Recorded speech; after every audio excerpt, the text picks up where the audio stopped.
Right, mhuri yeZimbabwe kusangana kwatiri kuita zuva ranhasi rava rimwe zuva pano paUtindi TV. Zita rangu ndinoitwa Elder David Kanjanda Naika. So nhasi tiri kuSouth Africa tine nyaya yavamwe baba vatibata vari ikoko kuSouth Africa vari kutaura ivo kuti musha wavo wakaparadzwa nemidziyo nezvose. Ivo ndo vamirirwa kunzi svika kuno tichikupedzisa. So aitawo zviya zvekuti mbudzi kuzvarira paruzhinji kuti itandirwe imbwa. So hama dzangu tiri kukumbirisa kuti patinoteerera nyaya iyi tibatsirevo hama yedu iyi yanditika. Senguva dzose, don't forget to subscribe to our channel Utindi TV. Kuti Utindi ndokuti thickness kana kuti ukobvu. Zvinoreva kuti nyaya dzose dzamunowana paUtindi panapa ndedzakakora dzacho. Kana washuwira nyaya hovhu dzine utindi dzine thickness unongomhanya wouya pano paUtindi TV. So hama dzangu, nekuda distance baba ava hatina kukwanisa kuvashuta video, but tiri kushandisa maaudios avo. Regai tipinde muchirongwa tinzwe nyaya iyi inobata, inorwadza, inosiririsa. Thank you very much. Makadi mhuri yeZimbabwe nevateereri vese veTV ino yeUtindi TV. Ndichidawo kubatsirwa, ndanetseka hama dzangu neshamwari. Ndine nyaya yangu yandinayo apa. Nyaya iyi yakatangira pakudai. Ini ndiri mukomana ane 34 years. Ndine musha wangu nemukadzi nevana vaviri. Saka ndakasangana na vamwe amai vatinogara mudunhu rimwe, village rimwe ikoko kuZimbabwe kunonzi Kusave, kunzvimbo inonzi Kwandali. Saka amai ava takadanana tichiita zviya zvekuti dzimwe nguvawo moziva kuti semunhu murume unongorovawo marounds amai vasingazivi kuti uri kuenda kupi. But zvakasvika pakuti kudanana kwedu mai vemumba chaivo vapedzisira vazvinzwa kuti pava nemwana uku. Saka nyaya iyi yakatanga pakudai. Amai ava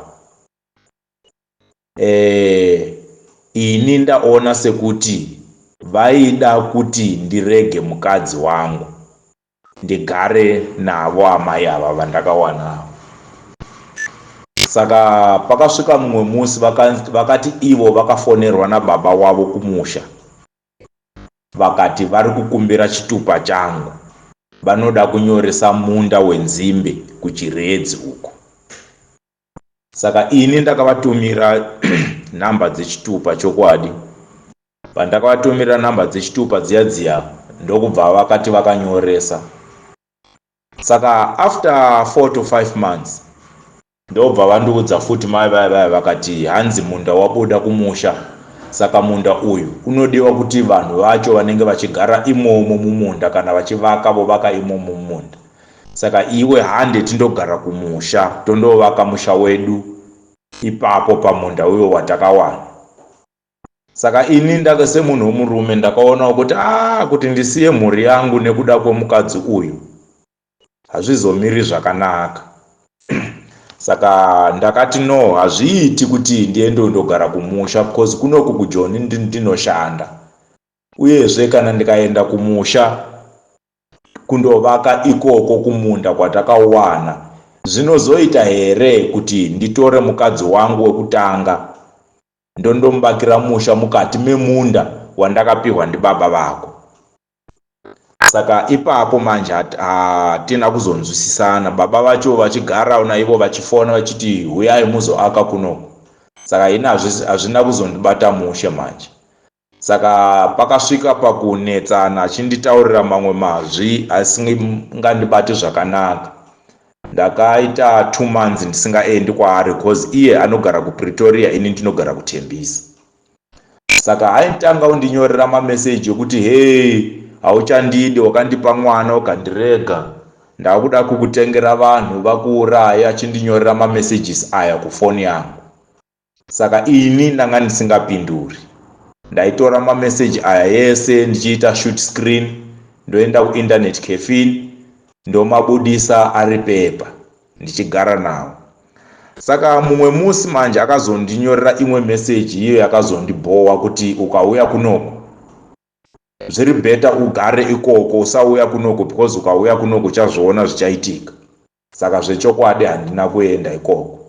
Akandinyorera meseji kuti ukauya kunoko motikari yako toda kuidira shuga, ndoda kutuma vanhu vakutorere motikari yako.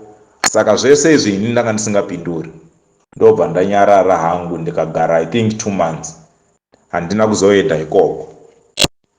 Saka manje after 2 months ndobva ndatipwa nemumwe mukomana zvikanzi kuno kumba mako mune munhu anogara muno. Mazuva ano zvasingauyi kunoku pane vamwe blazi vatinoona vanopinda paya paya. Saka ini manje nekungwarira kwangu ndobva ndamurega mumwe musi blazi ivava ndobva vaenda. Pavakaenda blazi ava kundopinda mumba mangu iya small house, ndakabva ndatora phone ndikavafonera ndikati mama muri kuitei nemunhu iye wamapinda naye mumba mangu. Ndikasvika ipapo hatizorwi here. Amai vaya vakadropa phone ndokubva vadzima phone. Pavakadzima phone after 30 minutes ndobva vandifonera vakati munhu waunoti ndinaye ndiani. Ndikavaudza nezita, anga ari munhu wandaiziva kuti ndiani, ndamuona, akapfeka sei, newe wakapfeka sei, izvezvi ndiri kutokuona pauri, but handidi kusvika ipapo because ndikasvika ipapo tinopedzisira maybe taurayana kana takuvadzana, vanhu vozoti muri kukuvadzirana munhukadzi. Saka ndokubva ndanyarara hangu ndadzima phone ndikati okay ndava kudzoka kumba, ndobva ndadzoka kutembisa. Saka ndakagara another 2 weeks ndobva ndamufonera ndikati musi Wednesday ndouya ikoko, ndoda kuti tiende kunana sisi vako tindotaura nyaya iyi, because munhu uyu ndanga ndambudisira mari kumba kwavo yekuti vazive kuti ndini ndinogara naye. Ende saizvozvo kuti ndini ndinogara naye. Saka wanga uri musi Saturday ndikati ndouya Wednesday. Saka Wednesday yacho iyoyo ndobva yati Saturday, Sunday, Monday, Tuesday ndobva anifonera akati ini mangwana ndoenda kumusha, baba vakanditumira mari kuti ndiende kumusha. Handina kuzowana nguva yekuti ndiende kundotaura naye nasisi vake. Saka manje manga muri between June and July. December ndobva yasvika ndikaenda kumusha. Kwandakaenda kumusha handina kusvika ndikataura naye munhu uyu. But manje chaakaita iye akati andiona kuti ndasvika kumusha akatora phone akandinyorera message again kunzi baba mwana ndokumbira undibatire pane zviya zvandakaita kuti ndipinze munhu kudai ndokumbira kuti undibatire. Saka ini ndakangonyarara ndikatora message yaya ndikaita shoot screen ndikagara naye. Saka manje chakazoita manje zvakange zvanditsamwisa too much, handina kuwana nguva yekuti nditaure naye, cause kumusha ndakaenda musi wa20 ndikagara 21, 22, 23, 24, 25. Ndobva iye maybe akaona kuti munhu uyu haasi kuda nokungotaura nezvangu kana kuti akabuda kwandiri. Ndokubva kuma past 4 isu tanga tabuda nemukadzi nevana tese tikaenda pane vamwe baba munini kundovaona. Saka iye manje akasvika pamba, tanga tasiya maspikers, munozivawo zvekumaruzevha kuti unogona kusiya radio ichirira. Saka iye ndobva asvika kumusha pamba paya ndobva apwanya maspika ese maviri, I think 250 watts or somewhere, aya FTS. I think rimwe ndakaritenga ne2500 rands. Akaputsa amplifier, DVD, zvese yairova nemadanda. Saka ndokubva aenda manje. Saka paakaona mai vachiuya, because mai vakatanga kuuya, ndokubva auyazve pamba futi page 2. Akati murume wako ari kupi? Mai vakati haapo, ndamusiya uko kuna kwababa munini. Saka ndobva ati okay. ndobva aita sekuti ari kudzoka. Ini ndobva ndapinda pamba. Saka pandakapinda pamba paya ndobva akona. Ini ndikati hawo handina kumbotaura naye, mai vemwana vakandipa chikafu ndobva ndadya chikafu chechiyo.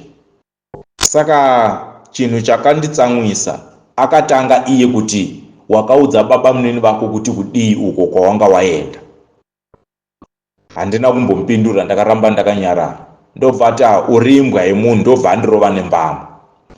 Saka munozivawo semunhurume kuti zvinotsamwisa kusvika papi kuti munhu okurova nembama pamberi pemukadzi nevana vatokura vane ma10 years muwane 8 years. Ndokubva ndadzosera. Saka pakunetsana paya takatorovana because naiwo aitodzosera.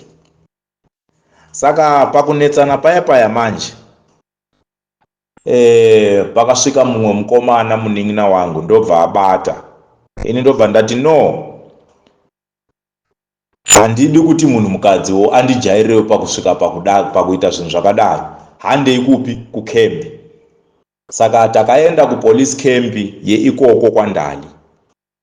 Patakaenda kupolice station ikoko kwaNdali, ndakasvika ndikatsanangura mapurisa kuti ndasangana nenyaya yakati. Ndikati iwe mukadzi tsanangura kuti takarwirei ende ndakakuroverei. Saka akatsanangura zvese kuti zvakaitika, pakaitika sei, nyaya yakatangira papi, kasvika papi, kaperera papi. Saka mapurisa manje vakamubvunza kuti but iwe mai une chivindi chakaita sei kuti iwe wosvika pamba pemunhu woputsa zvinhu zvemunhu, iwe uri girlfriend hausi mukadzi wacho. Saka akasvika pakuti ati hai sorry, pakakanganisika. Saka ndokubva tanyarara paya. Ndobva mapurisa ati dzokai muchauya mangwana. Saka mangwana acho hatina kuzoenda tese, takajamba zuva rimwe. Zuva rechitatu racho ndokubva ndavaona nana mukoma vake vachienda kupolice station kuya. Iniwo ndobva ndateverawo nemukadzi wangu. Saka ndakasvika kuya achiudza mapurisa kuti ini ndakamurova akavhunika ruoko. Mapurisa akati but musi uya wakasvika panapa, musi wacho wazvakaitika hauna kutaura kuti wakavhunika ruoko, sei kuzotaura after 3 days? Akatanga kuti ndanga ndisingazvinzwi kuti ndakavhunika wati vana mukoma vacho vakati no, vakazama kuti vaendewo pamusoro pemapurisa. Saka polisi yakazoti no, imazviiti kuti mupindirire nyaya dzevanhu vaviri, because tikatarisa nyaya iyi sisi venyu vaenda kundopinda pamusha wemunhu ndobva vaputsa zvinhu zvevanhu. Yes, tikada kuvhura madhoketi tovavhurirai vese, but sisi venyu ndivo vanobatwa nenyaya yekuti vakaputsa zvinhu zvemunhu. Zveuyu zvekuti vakarovana, yes, akarohwa sisi wenyu, haana kukuvara, but murume uyu togona kumubudisa nefind. But iyi nyaya iyi yekuputsa zvinhu zvemunhu ende ndezvemumwe mukadzi, hazvisi zvemurume wake, anogona kundovharirwa until woenda kukoti. Saka zvanga zviri sei kuti mutaurirane sei sevanhu, noti kusungisana. Zvinhu izvi zvaitaurwa anonzi member in charge, mukuru wepapolice station iyoyo kwaNdali. Saka akatitora tikaenda pane imwe room, ndobva tasvika ipapo tikataura nyaya yedu yese, tikabvumirana kuti okay, hatisungisani, ngazviperewo, iyewo ngaasasvike pamba panguvo, iniwo ndisakondinywa nekuti ndirambewo ndichiita sei noise naye. Saka ndobva yapera nyaya iyaya. Saka payakapera nyaya iyaya, kumusha ukumba uko, ini ndakazvarwa paimba yeushe. Saka vakandidaidza vana baba munini nababa, ndikavataurira kuti nyaya iyi yakafamba sei. Zvikanzi no, but kana zvakadai nemutemo wedu wechichangani, baba vake kana vachida kuti iwe uroore mwana wavo vaifanira kuti vatume munhu, noti kuti zvisvike pazvakasvika izvi. Saka iwe kuavoida noise iyi, panga pari sei kuti utsvage mari uroore mwana wako kana mukadzi usingamudi? But kana uchimuda mukadzi wako unongobvisa pfuma wotora mukadzi wako. But ini ndakaona kuti mukadzi uyu ndanga ndisina kumuroora, anga ari mukadzi wekuti tanga tawanana kuJoni. Ende mukadzi uyu ndanga takamutengera zvese, marata, mazenge, madhofure, mahwindo kuti tivake musha. Saka patakasvika pakunetsana paya ndakabva ndarova gear reverse. Handina kuzoita zvinhu zvakawanda, ndabva ndatonyarara hangu ndikati izva kunetsa izvi, mirai ndimborova gear reverse. Saka manje musi wa 29 ndakaenda kupolice station ndikavaudza kuti ini mazuva angu ekuti ndidzokere kuJoni atokwana. Saka ndaikumbirawo kuti ndibvunze kuti ndingadzoka hangu, nyaya iyi haizosarika netsa here. Vakati adzoka, kana tava kukuda tichakuudzai, but sezvo makabvumirana kuti hamusungisani, yes statement takangonyora both statement yako nestatement yeuyu, but tongoiisa paside. Ndobva ndati okay. Vakati siya phone number usiyire nechero wefamily yako mari yefind for in case tikada mari. Saka ndakaita zvese izvozvo, ndikadzoka futi kuya kunaona baba munini vana Ishe. Vakati hapana basa, iwe kana uchida kudzoka ingodzoka hako, but pazvinhu izvi zvatakuudza kuti iwe kana uchida mukadzi wako roora mukadzi wako, kana usingamudi roora mwana wako kuti auye padeni. Ndikati ini ndofunga kuti ndiroore mwana zviri nani, because mai vacho handisi kuona sekuti tiri kunzwisisana, but hatina kubudisa manzwi ekurambana ipapo. Saka manje tichiri ipapo ndokubva ndauya kuno kuJoni. Ndakasvika musi wa 30 December 2023. I think before 2 months akabva andinyorera SMS iye mai vemwana, wakati uri kuudza vana baba munini vako kuti unoda kuroora mwana uyu haasi mwana wako, sambofe wakamuroora, buda kwaari, baba vake vachamubudisira mari, achitaura nezita kuti baba ake nhingi. Hazvizoitiwe kuti ndimbotaura panapa. Saka ini ndobva ndatora mari, I think 300 rands or 400 rands, ndobva ndatumira mumwe murume kumusha uko kuti ndokumbirawo kuti undiendeserewo kunana baba, uvaudze kuti nyaya iya yamanga mandiudza kuti ndiunze mari yekuroora mwana, mai vake vakandinyorera SMS yacho iyi. Vakati ini ndisaunza mari yekuti ndiroore mwana because mwana uya haasi wangu. Message yacho iyi ndanga ndaenda kuinternet cafe ndikaibudisa iri print out. Saka Ishe vaya vakati kwandiri chimbomira wakadaro nemari iyoyo. Saka even manje since May mari iyoyo iriko yakatomira, vakati vachaudza baba wake musikana uya. Saka hanzi ivo chief vakamuudza baba vemwana uya, but havana kuzopindurana kuti ini vakandipindura vachiti kudii, because ivanhu vanonzwanana ava ani headman vaIshe avo nababa vemusikana uyu. Baba vemusikana uyu ndi former MP PF, vanoudza vanhu kuti ini ndinouraya, ini ndinoita sei. Saka zvakadaro ndobva ndati May, June, mukati maJune ndobva ndawana message iri kubva kumusha kuti musikana uya akapisa imba kumusha. Ndanga ndine 3 rooms, akapisa imba, pakawanikwa chigubhu chepetroli, ipapo pakapiswa imba. Ndiani? Zvikanzi mapurisa atobata yeye musikana, but ari kungoenda everyday achitorwa statement, achiita sei, achidzoka kumusha.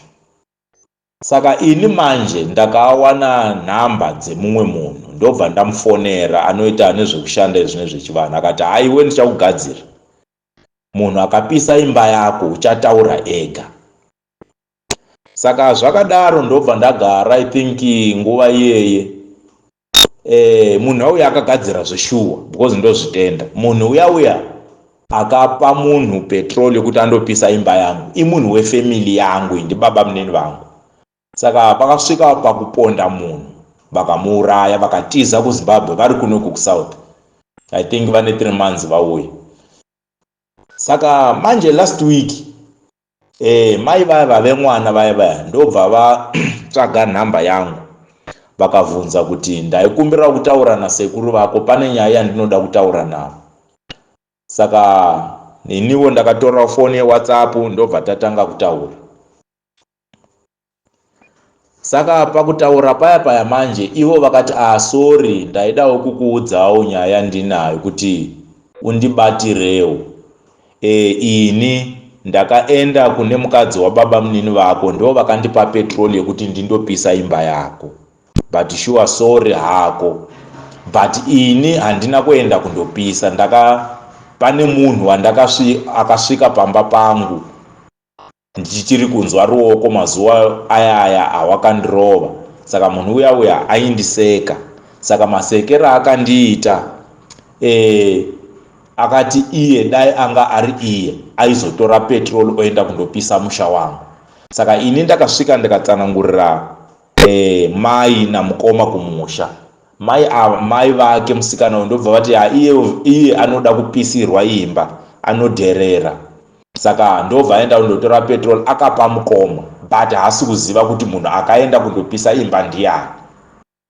Saka ini manje ndobva ndatora foni ndikafonera baba munini vaya vari kuno kuSouth Africa vakaponda munhu vakatiza kuZimbabwe kuya. Vakati ndikavabvunza kuti ndiri kunyorerwa message namai mwana vaya vari kuti vaifungidzirwa kuti vakapisa imba yangu. Saka ivo vari kuti petrol vakaiwana kunemi, zvakafamba sei? Ndo pavakatanga kundiudza kuti ini ndaida kuenda somewhere, saka ndakatora petrol 2 liters 5 nemukadzi wangu tikandomusira kumashops kuti asara achitengesa petrol. But nguva yandakauya manje ndakawana panga kwatengwa 2 liters 1. Imwe yanga yatengwa ina akandipa mari, saka ndira kuziva kuti yakatengwa nani. But chinhu chakandikachamadza musi wakanzi pakatsva imba, chigubhu ichocho chakanhongwa nemapurisa paya changa chasara nezvehafu zvepetrol, ndicho chigubhu chandanga ndamusira pane zvigubhu zviya 5. Saka ini ndikati mairegerei kutaura kumapurisa. Zvikanzi ini mapurisa akandidaidza, ndakaenda kundonyoresa statement I think kai 3, but ndakasha kutaura because baba vake tinovasha MP, former MP. Saka munoziva right. Zvatiri kuda kuziva mubvunzo number 1 ndezvekuti tiri kuona isusu kuti imi makanga matobvisira munhu uyu mari handiti. So zvamakanga matomubvisira mari dai pasina kunzi makavhundutsirwa nawe yekuti ukauya kuno ndoda kuisa shuga mumota number 1, uyewo nekuzotipirwa kunzi munhu uyu ane chikomba chainacho mumba number 2, uye nekuzoudzwa kuzi mwana haazi wenyu. Zvese izvi dai zvanga zvisipo makanga muchida kutotora here mudzimai uyu kugara naye sinzi maive mwatomubvisira mari? ya ndiri kukunzwai baba. Mirai ndipinduro pamubvunzo number 1 uyu. Munhu uyu takange taporomisana kuti zvandine mumwe mukadzi iye anga abvuma kuti aite mukadzi wechipiri. Saka plani yangu naye yanga iri yekuti ndimuvakere musha wake, ndimutore aite mukadzi wangu wechipiri achigara pamusha wake. Ndo zvatanga tanzwana ini naye. Right. Mumwe mubvunzo ndokuti imba yaigara small house yenyu iyi mwati aigara kuPretoria, ndimi maive makaitsvaga here? Uye ndimi maitomubhadharira here rendi ikoko kwaaizopinda nechikomba uko? Ndo mumwe mubvunzo watinavo ipapapa. Uko kuPretoria kwaaigara yanga iri imba yekwavo, yanga iri imba yekwavo kwomukadzi, yanga iri imba yasisi vake. Saka which another answer, inini ndanga ndatoroorwa ikoko. Nekuda kwekusiyana, shona yedu ine mapazi akasiyana siyana. So imi pane pamwati imimi akakunyorerai message muri kumba achiti ndokumbirawo undibatire. So ndikutya kuti vamwe vanorasika ipapapo. kuti undibatire yaiva iri apology here yaaipa kwamuri paaiti ndokumbirawo undibatire, kuti undibatire ruregerero here rwaikumbira yaiva iri apology here? Yes baba, ndizvo izvozvo. Message iyi yanga iri apology yekuti ari kuti iye akaenda panext door pane mumwe mukadzi. Mukadzi uyu ndiamai nini, mukadzi wababa munini vangu. Saka ari kuti ndokwavakaenda akandotora petrol iyi iye akapa mukoma vake, but haasi kuziva kuti akaenda kundopisa imba iyi ndiani. Saka inini manje ndobva ndafonera baba munini vari kunoku kuSouth Africa, ndobva vati nguva yazvaitika ndanga ndiriko ikoko kumusha. Isusu takaenda kundosiya petrol kwaari kuti asare achititengesera, taida kuendawo somewhere. Saka takauya pakatengwa chigubhu 1 che2 liters yepetrol. Iye akati pane munhu akachitenga. Saka hatina kuziva kuti anga achida kuidii. And then after I think a day ndo pakapiswa imba. Saka ivo baba munini vakati chigubhu chiya vakachiona pamba pangu, because pakatsva imba iyi pakazosvika vanhu usiku ihwohwo nemakuseni, ndo pavakachiona chigubhu ichi. But kumapurisa baba munini vakatya kutaura. Right, pane pamuri kuti mimi akazoenda kupolisi achiti kwanzi ndaive ndavhunwa ruoko. Mubvunzo number 1 ndewekuti pamakaenda kupolisi kekutanga pane aiva akakuwara here pautuu hwenyu mushure mekurwa? Pane aiva akakuwara here? Zvinotoonekawo vanhu vakamira pakuti munhu uyu akakuwara. Number 1. Number 2, ipapo pari kuti ndaive ndakavhunika ruoko, ndakazenge ndavhunika ruoko, ainge akavhunika zveshuwa here kana kuti yangovawo tsvake? Ndiri kukunzwai baba. Musi watakarovana uyu baba uyu, hapana munhu akakuvara musi uya. Because why? Takati tapedza kurovana kwanga kuri past 7 rava kutanga kuvira. Ndobva ndamutora ndikati hande kumapurisa undovaudza kuti ndakakurovera chii. Saka patakasvika kuya kupolisi ndiye akatotsanangura. Mapurisa vakamubvunza kuti saka hapana akakuvara here? Tese tikati hapana akakuvara. Zvikanzi okay, endai. Vakatomubvunzawo kuti iwewe waidei pamba pemumwe mukadzi usingadiwe ende usingazivikani? Saka ndokubva tadzoka kumukumba. Ipapo tanga tiri 5 or more than 5 ipapo, cause ndichiri kurangarira kwanga kuri ini naiye mukadzi uyu nemukadzi wangu wokutanga nevanin'ina vangu vaviri. Saka ndokubva tadzoka kumusha. Mapurisa akati okay, hapana basa, dzokai kumusha, kana zvapera mugadzirisane mugare zvakanaka musarovana. Saka after 3-4 days ini ndobva ndadzoka kuSouth Africa. Pandakadzoka kuSouth Africa ndakazonzwa nevanhu vachiti mapurisa vari kukutsvaga because iwo munhu uya akavhunika ruoko. Ndikati ini zveruoko handizvizivi, dai anga akavhunika ruoko dai ndanga ndakasungwa kare, dai ndanga ndirini, because hazviitika kuti inini ndokuvhuna ruoko nhasi wondoripota nyaya yako after 5 days kuti ndakavhunwa ruoko nemunhu ari so. Hazvimake sense zvinhu izvozvo. Right, pane pamatsanangura imimi muchiti akazofona achiti ndiri kuziva kuti uri kuronga nhau yekuda kuroora mwana wako, gara warega nekuti mwana uyu haazi wako. Nyaya yekuti imimi muri kuronga kuya kuzoroora mwana wenyu akanga aiudzwa nani? Imimi makanga muchironga mwega semhuri nana baba munini, zvakazosvika sei kwaari? Mune ruzivo here rwokuti akaita kuti iye azvizive ndiani? Ipapo baba, sezvo ndakatsanangura kuti nyaya yangu iyi mapurisa ari kuirovera kusaidi, madzimambo ari kuirovera kusaidi. Baba munini vangu ndivo headman benzvimbo iyoyo inonzi Kwandali.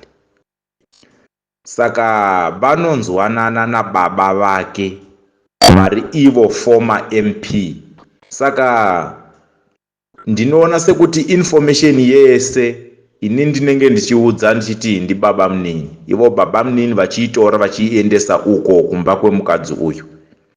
Saka baba vake vemusikana uyu ndo pavanoudza mwana wavo. Ndofunga ndo mafambire ayakaita nyaya iyi, because mumwe musi mukadzi uyu akapedzisira I think 3, 4, 5 days akatondiudza kuti ndakaudzwa nemumwe mukomana wachindipawo zano kuti aiwe usarwe naye mukadzi uyu kuti uwane information yakaperera, ita sekuti uri kumuda, nyaya dzese hausi kudziona, kuti akuudze information yese yekutsva kweimba yako kuti zvakafamba sei, achakuudza zvese. Asi ukaratidza kuti hauchamudi, wamuramba zvamuchose, hapana information nyangwe 1 yakawana. Saka ndakashandisa plani iyoyo, ndipo paakandiudza zvese kuti imba yangu yakatsva sei plus iye information ari kuipiwa nani, because apedzisira abudisa inzwi rekuti aiwa iwe kana uchida kuti zvinhu zvako zvinake, udza baba munini vako vaya headman, ndo vanonzwanana nababa, kunyange vakataura baba vari vanovanzwisisa. Right. Toda kuzivawo kuti mwana akura zvakadii iyeyu mwana uyu, number 1. Number 2, imi mune mukana here wekumutora kuti mumboita DNA sei tichidaro, nekuda kwekuti mai ava muitiro wavo wavari kuita vanogona kunga mwana ari wenyu, asi vari kuda kungokusvotesai nekukurwadzisai nekuti vari kuona kuti apa hapasisina marriage.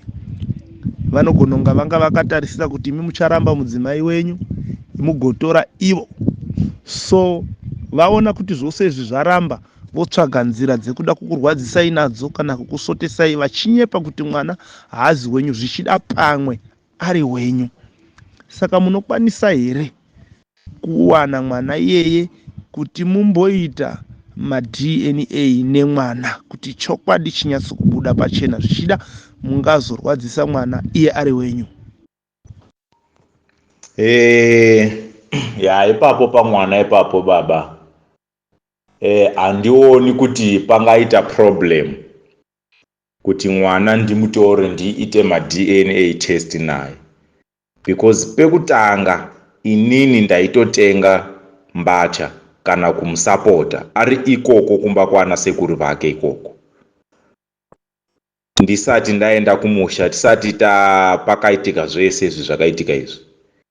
Kunyange mukadzi wangu uye wandinogara naye mukuru uyu anga asina basa nazvo, because pamwe pacho ndaisingashandi, but aikwanisa kuti iye akatohora aindipawo mari kana 500 rands kuti tumira mwana uko awanewo pekutangira. Saka pa DNA test handisi kuona kuti pangaita problem, but manje inini ndine challenge yaya yekuti kana munhu iye andiudza kuti mwana haasi wako, ini ndongobuda mazviri, ivo vabereki vake naiye musi wavachauya vachiti mwana ndewako, roora mwana wako, ini ndo pandinovaudza kuti aiwazve mai vemwana inini vakandiudza kuti mwana haasi vangu. Kana ivo vakaramba vachiti mwana ndewako, ndipo pavachabudisa mari ivo tichienda kuma DNA test.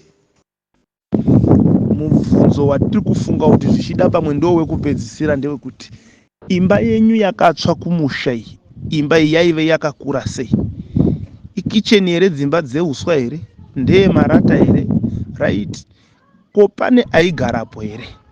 Ndipo here paigara mudzimai wenyu nemhuri? Ko kana paripo paigara mudzimai wenyu nemhuri, vakazoita sei kubva pakatsva imba? Ko pari zvino varipi? Vari kugara kupi? Uyewo vari kugara sei nemhuri, right? Ko property yakatsva mumba umo yakatsva yakawanda sei? Uyewo kana musingakwanisi kuziva kuti yakawanda sei, asi roughly munofunga kuti zvinhu izvi roughly zvingangowetha marii? Ya pamari apa baba, apa pamari apa ndiri kucalculata nemarands because madollars aya ari kundivhiringa, handinyatsowa calculata zvakanaka. Zvinhu zvese baba zvakatsvera mumba imomo zvese ndikazvicalculata zvinowetha plus to minus 30,000 rand plus imba, cause hanzi yakatokreka zvekuti kutoiwisa yese munhu atotanga imwe. Pari zvino zvisinzi pakatsva zvinhu izvi, mukadzi nevana vari kunoku kujoni. Vana ndanga ndinavo kunoku kujoni, ndanga ndaenda navo muna December ndichiti vachadzoka kuna January.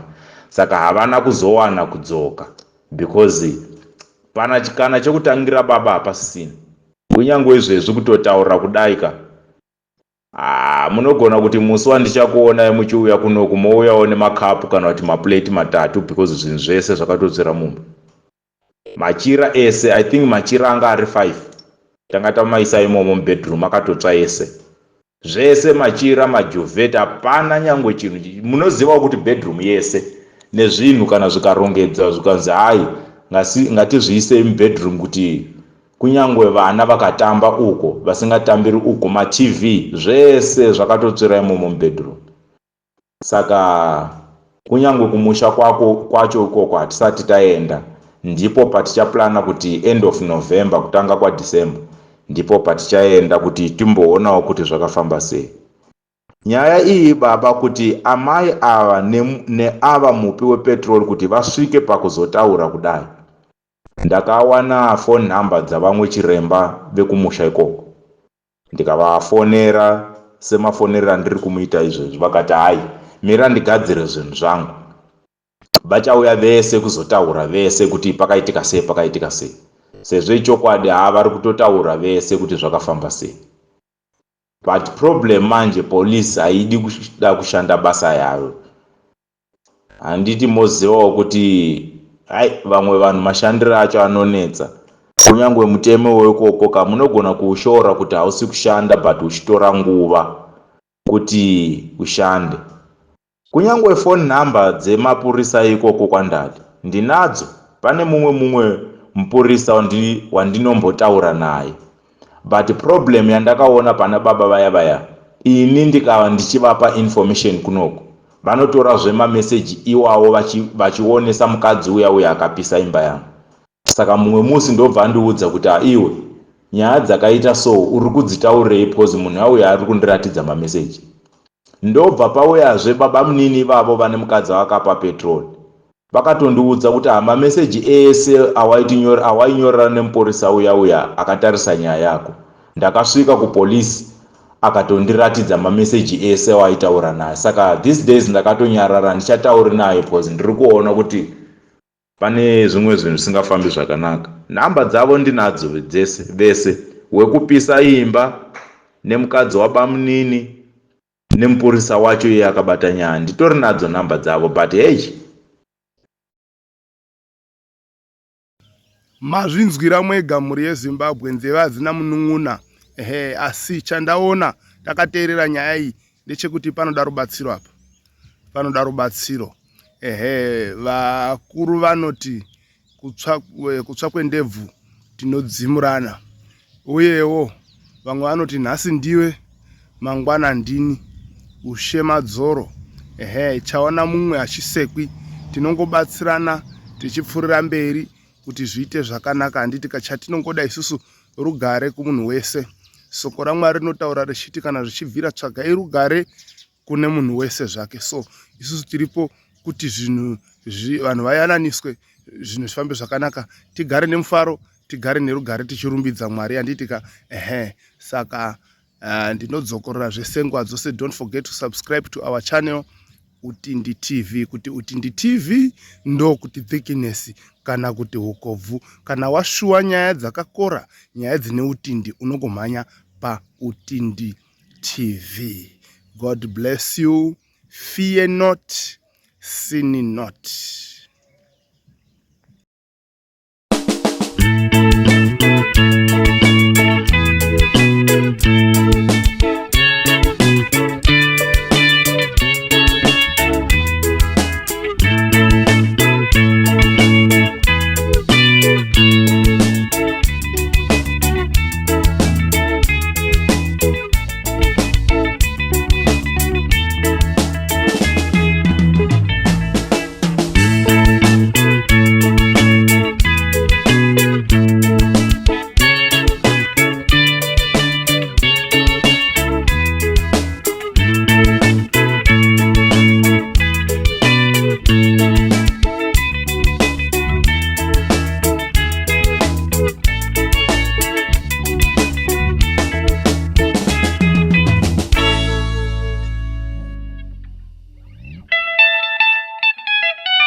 Africa, my way, Africa. Africa, my way, Africa. Africa, Indwera, Africa. Africa, Indwera, Africa.